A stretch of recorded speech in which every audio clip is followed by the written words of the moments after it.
Hare Krishna, muy buenos días.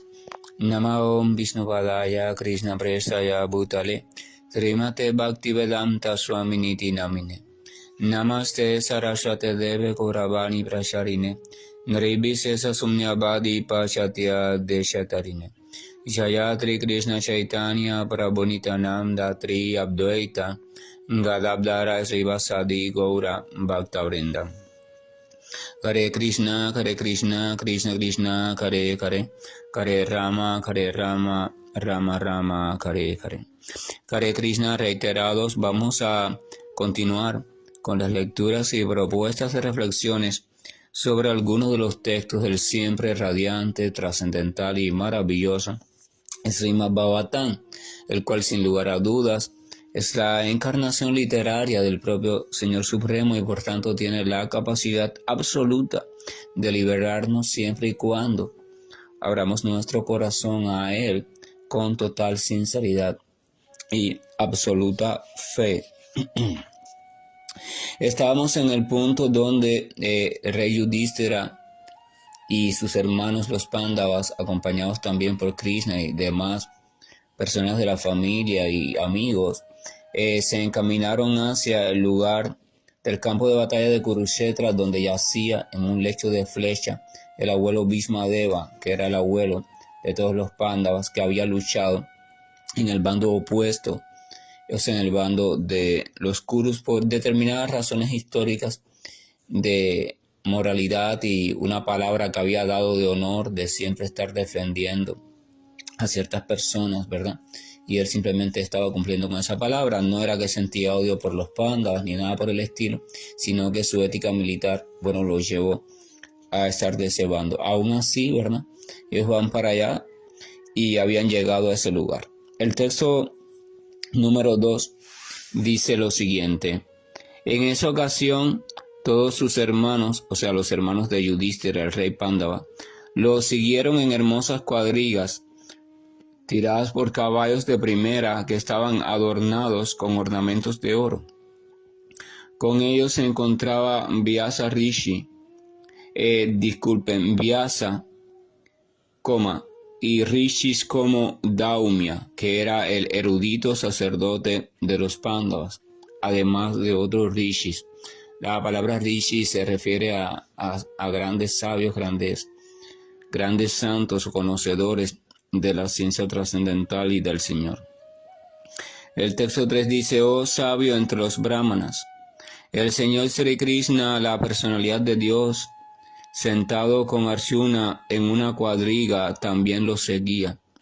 Así pues, el rey Yudhishthira parecía muy aristocrático, tal como Kubera, rodeado por sus acompañantes, los Gushyakas. Kubera es una figura que es como el tesorero, el administrador de todos los tesoros y riqueza de unas entidades vivientes conocidas como los devas, o aquellos que están en una posición divina, porque están en un estado de conciencia muy elevado y habitan en un plano de conciencia donde prácticamente el sufrimiento no existe. Existe, pero existe el mínimo. Y allí ellos tienen ciertas facultades y desde allí también, desde ese plano de conciencia, mantienen participando en todas las leyes organizativas de este universo material, de diferentes actividades y departamentos o áreas administrativas. Entonces ellos, al igual que usted tiene sus propios tesoros, cuenta bancaria o un objeto valioso, lo que sea, ellos también tienen sus propios tesoros, porque aunque son muy elevados, todavía tienen identificación con las cuestiones de la energía material sutil, pero todavía pertenece a la energía material, o sea, no están completamente purificados del todo. Por eso siguen en el plano de conciencia material elevado, pero en el plano de conciencia material. Esa es la cuestión de los semidioses. O sea, todavía están de una forma u otra identificados con el deseo de gozar de algún tipo de beneficio de tipo material, muy elevado, pero de tipo material. Entonces el administrador de todas esas riquezas que ellos poseen, el que las cuida, es Kubera, recibe el nombre de Kubera. Y entonces este Kubera, siempre que se le ve, está rodeado de un séquito muy lujoso, lleno de ornamentos muy lujosos, joyas, cosas así, cuestiones deslumbrantes. Entonces se compara a Yudhishthira. Se dice que Yudhishthira parecía al propio Kubera porque sus hermanos y él iban allí en una caravana toda adornada. Los caballos, ellos, las mujeres, todo el mundo iba adornado con muchas joyas. No para lucirlas, sino porque iban a un acto importante. Iban allí a encontrarse con Bhishmadeva, el gran patriarca de los Pándavas, la gran alma, la gran autoridad. El texto, a veces, ¿verdad? Usted va a encontrarse con alguien muy importante y normalmente usted trata de ir lo más presentable posible, no por orgullo, sino por respeto y para placer de la otra persona. Hay una cuestión importante en esto. Fíjense la diferencia, por ejemplo, entre la modalidad de la bondad y la modalidad de la pasión. Vamos a suponer que una persona va a encontrarse con otra y se alista de la mejor forma posible, con sus galas, su vestuario, sus zapatos, sus adornos bien combinados, los olores, o sea, los perfumes, un peinado de este tipo, va en un auto, o va a pie, o va a caballo, o lo que sea, y engalana, coge su mejor auto, o coge su mejor caballo, o va simplemente a pie caminando de una forma muy gallarda y hermosa. Y entonces llega allí y se encuentra con la persona a quien quiere ver, que es una persona deseada por él, o sea, es estimada, querida. Y allí vemos que ese engalanarse y ese prepararse puede tener dos puntos de partida básicos. El primer punto de partida es hacerlo desde la modalidad de la pasión.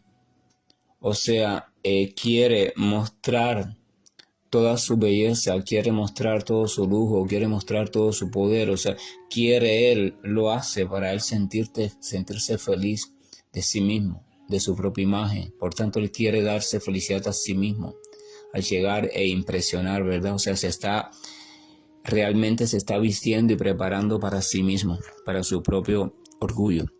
Y el punto de la modalidad de la bondad, se prepara y se alista, piensa en estar bien con todos los detalles, bien organizados en su vestuario, en su cuerpo, en su peinado, de modo tal que le cause agrado, o sea, que le dé felicidad a aquella persona que se va a encontrar con él o con ella cuando lo vea. O sea, se está preocupando, realmente nunca se preocupa por eso del vestuario, pero ese día lo hace para que la otra persona al verlo se sienta feliz. Wow, que bien vestido vienes, que esto, que aquello, wow. Porque esa felicidad, hacer feliz a esa otra persona, es su punto. La modalidad de la bondad nunca está centrado en el ego, nunca está centrado en yo, nunca está centrado en hacerme feliz yo. La modalidad de la bondad siempre está centrado en servir, acrecentar la felicidad del objeto amado. Claro, ya hemos dicho que en este mundo material la modalidad de la bondad pura no se puede vivir desde la conciencia material, porque siempre hay un mal uso de ella o un aprovechamiento desmedido de ella, ¿verdad? Un abuso de ella. Pero esa diferencia es importante, porque cuando yo estoy haciendo algo pensando únicamente en el placer que ese algo me va a derivar a mí desde este cuerpo y desde esta mente, debe saberse que de una forma u otra estoy predominado en ese momento por la modalidad de la pasión. Entonces todos los pensamientos, las conclusiones, las organizaciones, todo lo que va a suceder en este campo de acción conocido como cuerpo-mente, va a suceder protagonizado por la modalidad de la pasión. Vamos a recordar que el alma, la entidad viviente real, nunca hace nada. Lo que ella identifica como actividades no son más que recombinaciones de diferentes elementos que conforman lo que llamamos vida material. Pero esas recombinaciones no son llevadas a cabo por ellas. Ese reajuste de las fichas es como los ingredientes. Vamos a preparar un plato y se utilizan diferentes ingredientes combinados de una manera específica. Si cambiamos un ingrediente o combinamos o simplemente cambiamos sus proporciones, ya el plato es diferente. Lo mismo pasa. La naturaleza material está compuesta básicamente por 24 ingredientes elementales. Esos ingredientes se van combinando entre sí a lo largo del tiempo, bajo la participación de la energía material, el Señor y también la entidad viviente. Se va combinando entre sí y va dando lugar a todo lo que conocemos como espectáculo material.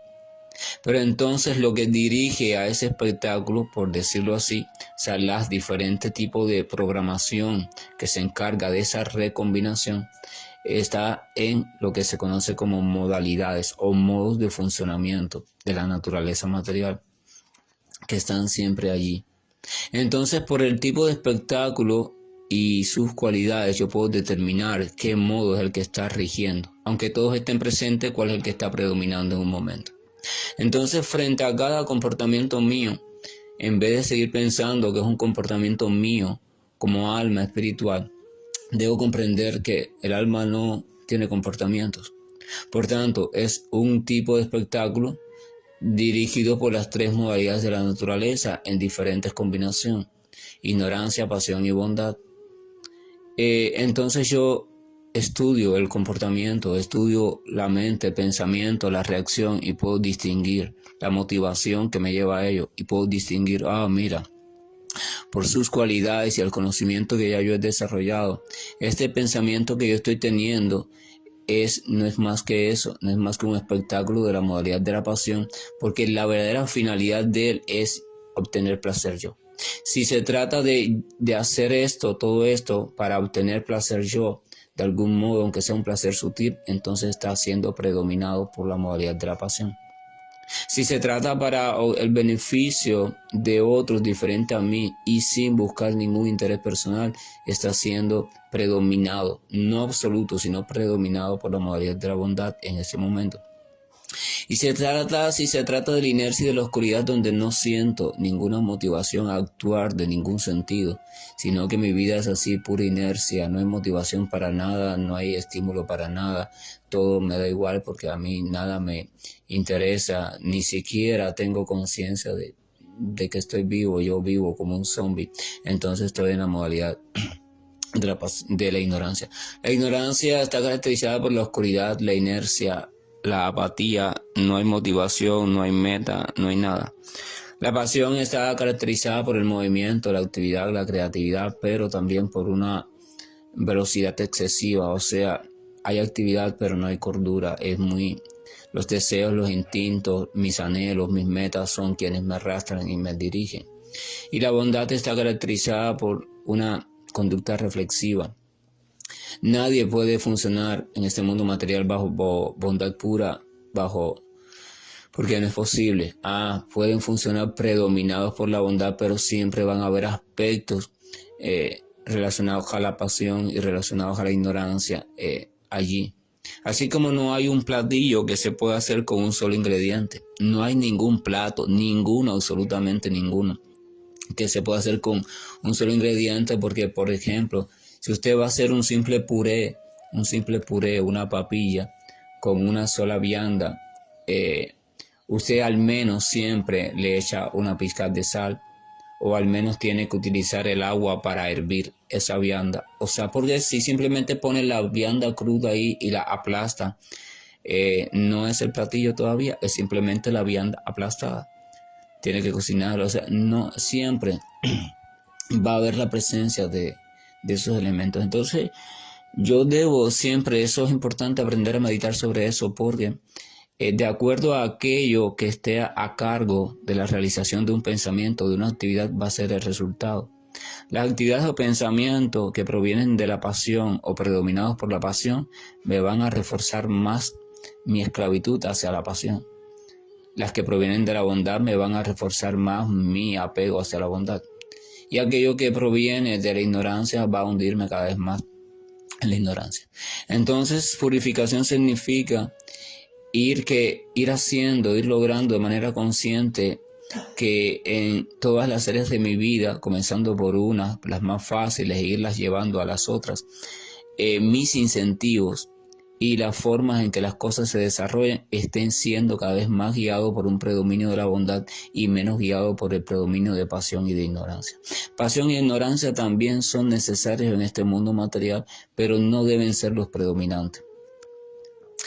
Tampoco debe tratar desde el primer momento estar dominado por la bondad, porque lo que va a hacer es crear un carácter hipócrita. O sea, va a aparentar que usted es paciente, apacible, tolerante, pero en verdad por dentro va a estar hirviendo.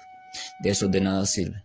Se trata de una transformación paulatina y progresiva, ¿verdad? Y eso con buenas compañías y una práctica adecuada y el apoyo, por supuesto, del Señor se logra. Si se sigue la metodología adecuada bajo una buena guía y uno hace lo que tiene que hacer, sin duda alguna se logra. Entonces el ser humano se va estableciendo en la modalidad de la bondad o de predominio de bondad, que es la modalidad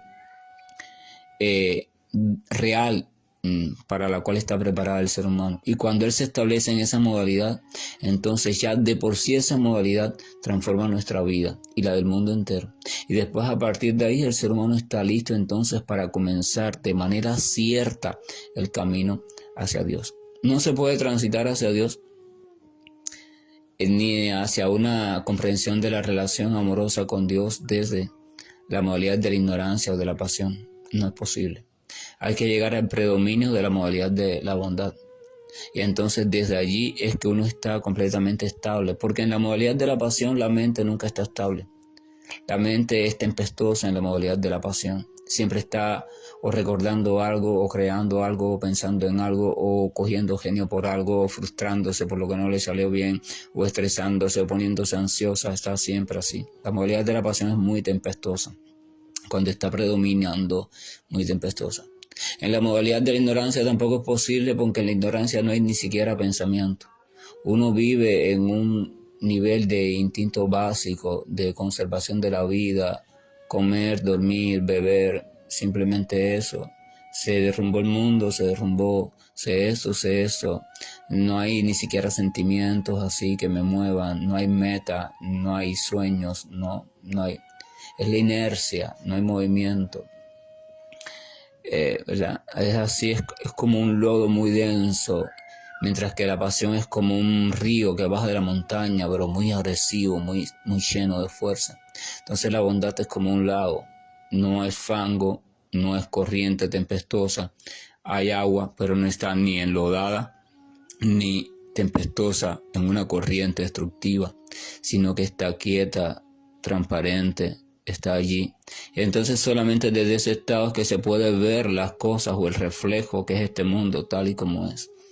Entonces la vida en la modalidad de la bondad, cuando hay predominio de la bondad, se va volviendo menos compleja desde el punto de vista mental, más simple, más sencilla. Se necesitan menos cosas para continuar hacia adelante y se priorizan cada vez las cosas más importantes o más elevadas de la vida, aún en medio de determinadas carencias y cuestiones materiales. Entonces, el texto número 4 dice lo siguiente: viéndole a él, o sea, a Bhishma, yacer en el suelo como un semidios caído del cielo, el rey Pándava Yudhishthira, junto con sus hermanos menores y el señor Krishna, se postraron ante él. Porque Yudhishthira y los Pándavas y Krishna y las demás personas le rinden tributo, reverencias y saludo a este señor Bhishma Deva, si él peleó en contra de ellos. Si fueran estos tiempos modernos, con la falta de ética militar que hay, nadie le rendiría tributo, pero en este caso había muchas razones para rendirle tributo. Primero, estamos hablando de una época y de una generación que se guiaba mucho por los valores morales, éticos, el respeto, la veracidad, las cualidades brahmínicas, o sea, una vida limpia, una vida guiada por la verdad o la veracidad, una vida guiada por la austeridad, o sea, o el autocontrol, y una vida misericordiosa, compasiva, guiada también por la caridad. Entonces, tenía un carácter muy recto, una conducta muy recta, intachable.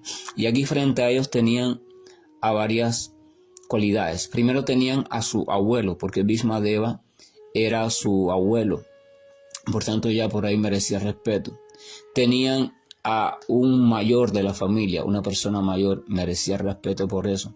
Tenían al general en jefe de todos los ejércitos, porque era el combatiente más antiguo y el más valiente y el más honorable de todos, por tanto merecía también respeto, aunque fuera del bando que fuere, no importa el bando, lo importante es que era heroico. Tenían allí a un gran alma, o sea, un gran devoto del Señor Supremo. Por tanto, miren cuántas razones para ofrecer respetuosa reverencia. Nosotros no. Esta época tan degradada, la mezquindad del corazón, no porque fulano me dio tal respuesta y me trató así de esta forma, o él estaba en el bando contrario al mío cuando peleamos y entonces ya él no merece respeto. ¿Por qué? Porque simplemente porque no pensaba como tú o porque tenía un criterio diferente a ti. No, no seas necio, tú eres infantil, egoísta, estás siendo guiado por el ego falso y el berrinche de la pasión. Él tenía su propio criterio y tenía derecho a ejercerlo, pero aún así tú debes valorar, wow, es mayor que yo, es esto, es aquello, wow, merece respeto y salutaciones. Pero ya eso se ha perdido, el ser humano está muy degradado, se guía por las mezquindades y los caprichos de un corazón completamente oscuro y una mente completamente borracha y loca. Borracha de orgullo, de arrogancia, de vanidad, de sueño, de ilusión, de locura. El texto número 5 dice, solo para ver al principal de los descendientes del rey Bharata, o sea, el abuelo Bhishma.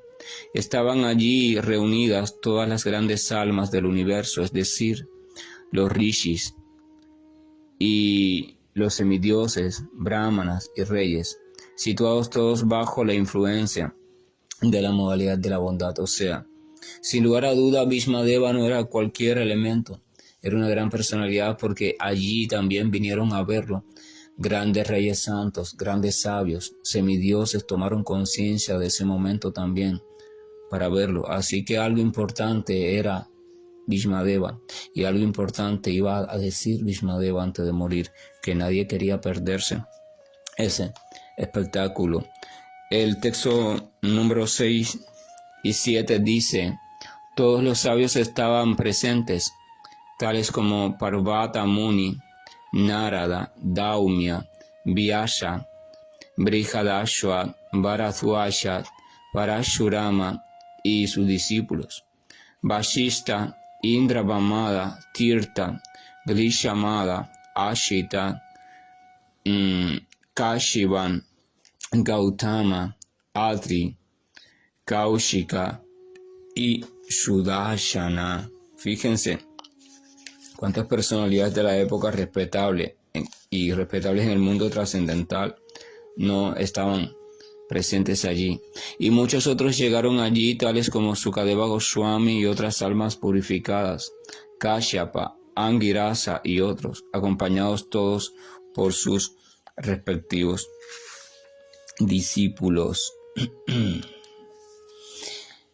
Una pregunta interesante e inteligente sería ¿por qué si todas estas grandes almas o semidioses son personalidades muy elevadas que no tienen ya ningún interés prácticamente por las cuestiones bajas del goce material, que no se interesan por los asuntos de quién se encuentra con quién ni qué conversan? ¿Por qué razón ellos habrían de abandonar por un momento su plano tan tranquilo de conciencia para tomar conciencia de un hecho que estaba en un plano supuestamente inferior? Porque si ellos siempre están tan estables meditando en las cuestiones de recordar al Señor y esas cosas, si no sienten atracción por nada de planos de conciencia inferiores, ¿qué los hizo reunirse allí? Sin lugar a duda, esa persona que estaba allí en ese cuerpo, en el campo de batalla, en una situación aparentemente tan trágica, flechado allí bajo el sol, el sereno, la lluvia, una persona mayor. Sin duda alguna esa persona era una gran personalidad y sin duda alguna allí iba a pasar algo. Ya ellos sabían que iba a pasar algo trascendental. Ellos sabían que Bhishma Deva, además de ser una gran personalidad, iba a hablar algo trascendental para el beneficio de todos, porque las grandes almas no hablan si no es para el beneficio. Una gran alma nunca emplea la cualidad del habla si no es para beneficiar a toda la humanidad y todas las entidades vivientes que están sufriendo. Y nunca emplea la cualidad del habla si no es para hablar de alguna forma sobre el Señor Supremo y las diferentes relaciones con Él.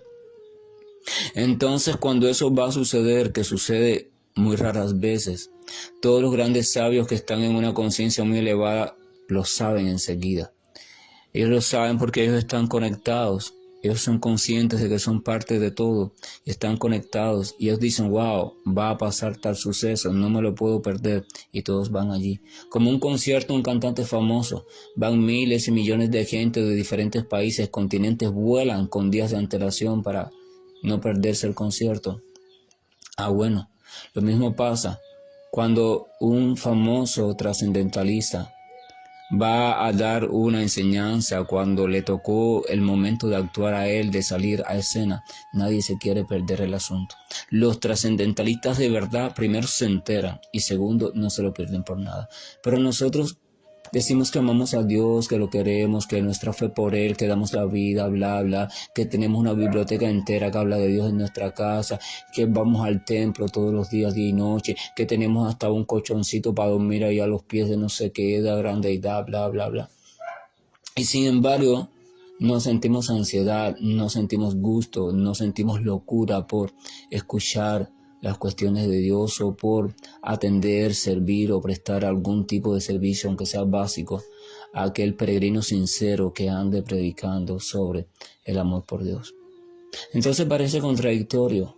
¿Cómo vas a decir que amas al Señor con locura, que tienes fe, que has comprendido que tú eres una parte de Él y sin embargo pones por encima de las cuestiones trascendentales relacionadas a Él, pones el cumplimiento de tus caprichos? No, yo no pude ir a conversar, a atender, a escuchar a esa gran alma o a ese devoto puro del Señor, porque yo tenía que salir de pesca con no sé quién, o tenía que jugar golf, o tenía que quedarme a dormir hasta las 11 de la mañana porque es el único día que yo descanso del trabajo, porque siempre hay un porqué, ¿verdad? Pero eso es simplemente para meditar. El punto es este. Allí iba a suceder sin duda alguna algo trascendental. Bhishma Deva iba a hablar algo significativo que todas las grandes almas querían escuchar para su propio beneficio, pero sobre todo para el beneficio de toda la humanidad. Eso nos pone en guardia y nos dice, wow, ¿qué será lo que Bhishma Deva va a enseñar antes de morir en el campo de batalla de Kurukshetra, que ha llamado la atención de todas las grandes figuras, grandes sabios, grandes rishis, grandes reyes santos, grandes semidioses y hasta el propio Señor Krishna se encuentra allí? Eso sin duda es grande. Yo no lo entiendo, pero sin duda acepto ya de antemano que va a ser algo grande e importante, que no me puedo perder. ¿Qué será? Desarrollar esa ansiedad en el corazón, eso es buena señal. Entonces uno después estar ansioso, ¿qué será? ¿Qué será? Y después escucharlo con el corazón abierto. Y aunque no lo entendamos, poco a poco lo entenderemos. Y con ayuda de otros le preguntamos, mire por favor, ¿verdad? Entonces de eso nos vamos a ir enterando en los próximos amaneceres espirituales. ¿Cuál es la enseñanza que el abuelo Bhishma Deva, uno de los 12 Mahayanas, una de las grandes almas más potentes, con más potencia espiritual, que transita por el mundo de la creación material, va a dar o dio hace un poco más de 5,000 años, 2 meses después de que había finalizado la batalla en el campo de Kurukshetra, donde el propio Señor Krishna estuvo presente personalmente. Que la gracia y el amor de nuestro Señor nos acompañe y la bendición de su potencia de entendimiento también esté teniendo la misericordia de crecer en nosotros para que podamos poco a poco aclarar nuestra mirada y comenzar a ver las cosas de la manera lúcida, o sea, tal y como son. Hare Krishna, buen día, y estoy finalizando la llamada.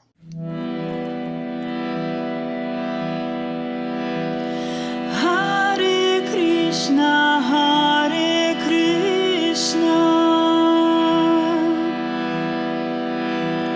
Krishna Krishna, Hare Hare, Hare Rama, Hare Rama, Rama